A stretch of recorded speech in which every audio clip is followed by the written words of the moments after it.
성격 유형 검사의 하나인 MBTI가 한국에서 유별나게 인기를 끌고 있다고 해요. 그런데 우리나라에서 MBTI가 유행하기 이전에는 혈액형, 그리고 그 이전에는 별자리가 있었죠. 이렇게 계속 올라가다 보면 사주팔자까지 등장해요. 우리나라 사람들이 이런 유사과학을 신뢰하는 이유가 뭘까요?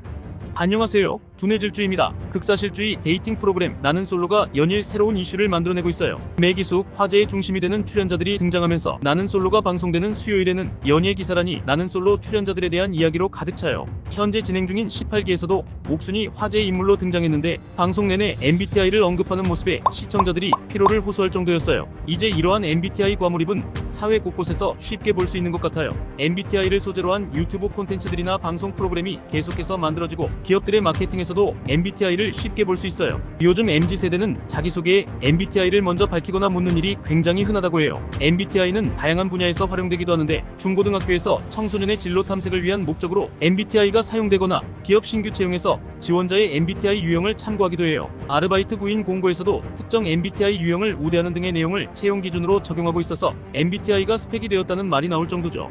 한국에서 불고 있는 MBTI 열풍에 외신들도 주목하고 있어요. 멕시코 일간지 엑셀시오르는 한국에서 MBTI가 현대의 점성술 같은 역할을 하며 젊은이들 사이에서 인기를 끌고 있다며 MBTI에 대해 심층적으로 분석한 기사를 내기도 했어요. 멕시코 언론 이외에도 미국의 방송사 CNN이나 영국의 더 타임즈, BBC 등에서도 한국의 MBTI 열풍을 다룰 정도로 한국 사회에서의 인기는 대단해요. MBTI가 정확히 뭐길래 이렇게 인기일까요? MBTI는 신뢰할 만한 검사일까요?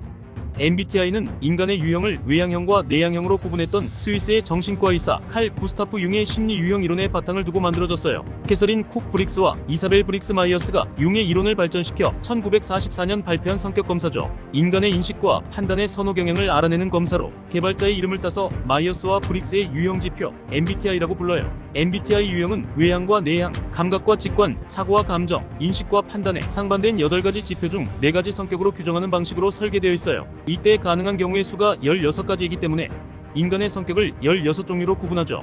하지만 MBTI의 바탕이 되는 성격 유형론을 제시한 구스타프 융도 사람을 유형화하는 것을 경계했어요. 융은 자신이 사람의 성격을 구분하긴 했지만 순수하게 한 유형에만 속하는 사람은 없다고 밝힌 바 있거든요. 게다가 MBTI 검사는 자기 성격을 스스로 판단하며 테스트를 진행해요. 이 경우 자신의 실제 모습보다는 나와는 다르지만 사회가 더 긍정적으로 평가하는 모습을 묘사하는 선택지를 고르거나 내가 앞으로 갖추고 싶은 성향과 가깝게 답하는 경향이 있기 때문에 검사 결과에 오류가 생길 수밖에 없죠. 실제로 한 사회 실험에서 실험자가 질문에 직접 응답하여 도출된 성격 유형과 실험자의 지인들이 실험자의 성격을 보고 대신 진행한 성격 유형 테스트의 결과가 전혀 다르게 도출되는 것을 확인하기도 했어요.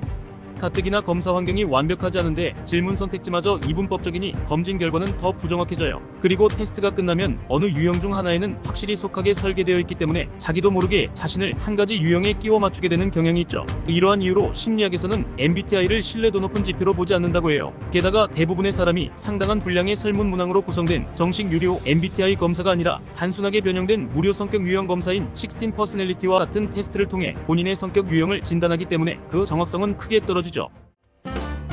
젊은 세대와 SNS를 중심으로 한 MBTI의 유행은 최근의 현상이지만 MBTI와 유사한 여러 성격 유형 구분은 이전에도 꾸준히 존재해왔어요. 대표적으로 사주, 점술, 운세, 별자리, 혈액형 등이 있죠. 이러한 성격 구분이 비과학적임에도 불구하고 시대를 불문하고 크게 유행하는 이유를 심리학자들은 자신에 대해 명확하게 알고자 하는 인간의 보편적 욕구 때문이라고 설명해요. 자신과 자신을 둘러싼 주변인에 대한 불확실성을 낮추기 위해 수많은 정보를 단순하고 구조화해서 판단하려 한다는 거죠. 쉽게 말해 자신이나 상대방의 성격을 가장 손쉽게 표현해주거나 알게 해주기 때문에 MBTI를 이용한다는 거예요.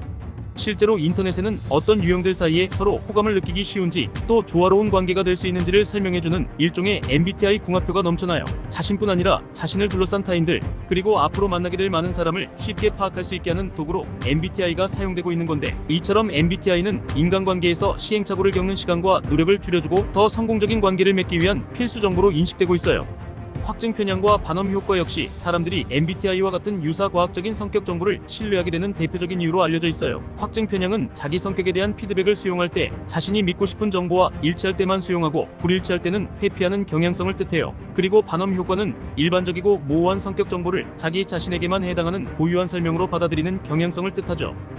MBTI 성격 테스트에서 제시하는 성격 유형 결과들을 살펴보면 창의력이 넘친다, 리더십이 있다, 남을 배려한다와 같이 객관적으로 측정하기 어려운 보편적인 문장들이 넘쳐나는 것을 볼 수 있어요. MBTI 결과지를 받아든 사람들은 결과지에 적힌 일반적이고 모호한 글 중 마음에 드는 정보만 쏙쏙 뽑아 수용하면서 이렇게 정확한 검사가 있다니라며 스스로 놀라는 거예요. 오늘 이야기는 여기까지 할게요. 연령별 MBTI 온라인 검색 비율을 보면 20대가 40%로 가장 높다고 해요. 학교에서 그리고 사회에서 첫발을 내딛는 시기에 조금이라도 더 성공적인 관계를 맺어 하루빨리 자리 잡고자 하는 젊은 청년들의 간절한 마음이 MBTI 유행으로 표현된 게 아닌가 싶어요. 어려운 현실에 좌절하거나 슬퍼하지 않고 나름의 유쾌함으로 풀어나가는 모습이 보기 좋네요. 다만 너무 맹신해서 고정된 한 유형에 자신을 한정 짓기보다는 장점은 강화하고 단점은 보완하며 자기 성장의 도구로 사용하면 좋을 것 같아요. 마지막으로 오늘 이야기가 도움되셨다면 구독과 좋아요, 알림 설정까지 부탁드려요. 지금까지 두뇌질주였습니다.